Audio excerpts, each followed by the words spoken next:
cette vidéo, je voudrais t'expliquer pourquoi c'est important de sortir des produits régulièrement.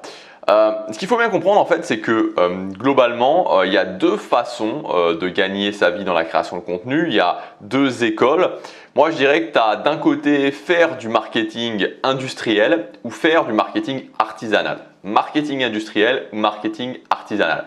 Alors quand je dis marketing industriel, il n'y a pas de jugement de valeur de ma part. Hein. Je veux dire, on peut, tu regardes les grosses boutiques, voilà, enfin les grosses marques du type McDonald's, du type Burger King, du type même Nike, du type Zara, H&M, ce genre de choses. Voilà, il y a vraiment moyen de gagner beaucoup d'argent en faisant ce type de marketing vraiment industriel. Et puis d'un autre côté, tu as le marketing plutôt artisanal, donc ça va être les petits restaurants, les marques de vêtements indépendantes, ce genre de choses. Et là aussi, ça peut être très très rentable, hein, parce que c'est pas parce que c'est petit que c'est forcément pas rentable, parce que la rentabilité, évidemment, ça dépend pas que de ce que tu gagnes, ça dépend aussi de tes frais. Ça, c'est très très très important. Bref, dans le monde de la création de contenu, qu'est-ce que ça va être? Vous allez avoir les personnes qui font du marketing industriel, où typiquement, l'idée va être qu'est-ce que va être l'idée du marketing industriel dans la création de contenu? Ça va être le fait de créer un gros produit, de créer un gros produit cher. Alors déjà de valider ce produit, d'être sûr que ce produit fonctionne. Donc il va y avoir une grosse partie au niveau de la création du produit.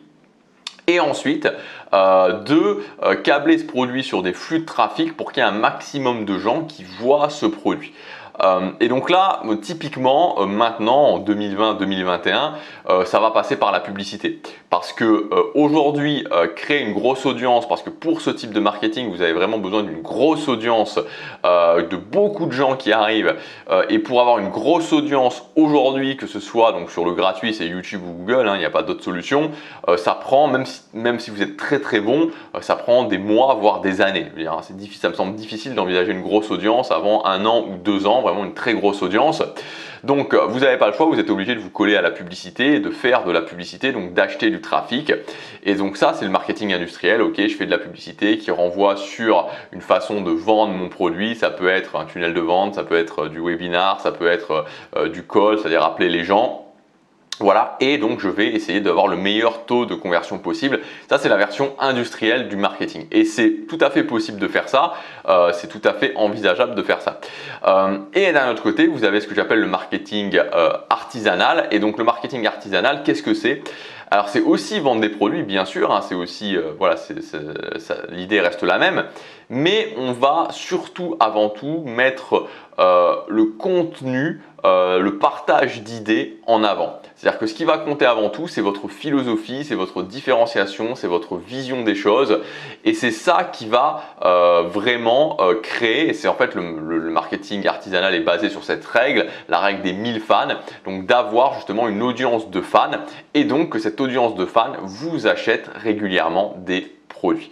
Donc tout est là en fait, toute la base de ce marketing artisanal est ici sur le fait d'avoir une philosophie forte qui va faire que vous allez pouvoir créer des fans et que ces fans veulent votre méthode à vous et pas la méthode d'autres personnes et donc régulièrement vous sortiez des produits et vous vendiez des petits produits à ces fans.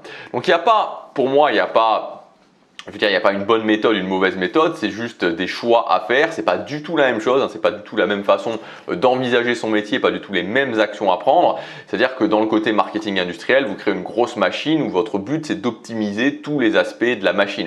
Donc on va parler de taux de conversion, voilà, on va parler de rentabilité, de ce genre de choses. Vous allez sur la pub Facebook, sur la pub Google, vous allez devoir vraiment, voilà, c'est vraiment un monde différent. C'est vraiment un monde différent. Alors que sur l'aspect, sur le marketing qui va être du marketing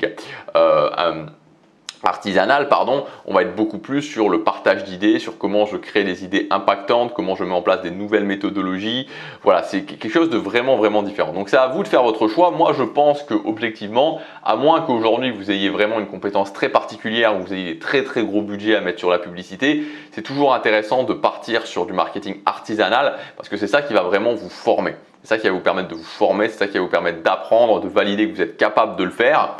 Voilà, mais encore une fois, c'est à vous de voir. Et par contre, ce qui est très important, et si vous suivez cette chaîne, puisque sur cette chaîne, c'est une école de marketing artisanale, et je vous explique comment vivre d'une petite audience, et donc, ce qui est très très important, c'est de sortir des produits de façon récurrente. Si vous ne sortez pas des produits de façon récurrente, si vous n'apprenez pas à sortir des produits de façon récurrente, des produits qui se vendent de façon récurrente, vous ne pouvez pas y arriver parce que tout est basé là-dessus, toute la philosophie de ce marketing artisanal est basée là-dessus. Donc si aujourd'hui vous avez du mal par rapport à ça, si aujourd'hui vous avez des blocages, c'est-à-dire que si aujourd'hui vous voudriez sortir des produits, mais vous n'avez pas d'idée de comment faire, vous vous demandez concrètement comment on tourne ces formations, vous vous demandez comment on vend ces formations, vous vous demandez comment vous organisez, vous vous demandez si vous êtes légitime ou pas, vous vous demandez qu'est-ce qu'il faut mettre concrètement dans une formation, qu'est-ce que les gens attendent dans une formation, qu'est-ce qui va faire qu'une formation va se vendre ou qu'une formation ne va pas se vendre. Je vous ai préparé, donc je ne sais pas encore combien de temps ça va durer, mais actuellement vous avez ma formation qui s'appelle la machine à créer des formations, où je vous explique justement comment créer une formation, faire une formation qui va se vendre, avoir des idées de formation, comment produire la formation ou mettre en ligne la formation, vendre la formation, s'organiser pour la formation, faire ça et faire tout un système et le mettre de façon récurrente dans votre organisation. Donc cette formation, la machine à créer des formations, elle est gratuite actuellement, donc pour une durée limitée, je ne sais pas encore combien de temps, mais elle est gratuite, donc vous pouvez y accéder tout simplement maintenant, tout de suite, commencez à la faire, commencez à la mettre en place et sortir des formations régulièrement. Donc c'est le premier lien dans la description, vous cliquez sur ce lien, il y a tout qui est expliqué pour accéder à cette formation gratuitement. Donc voilà, on se retrouve tout de suite et on commence à travailler avec cette formation. À tout de suite.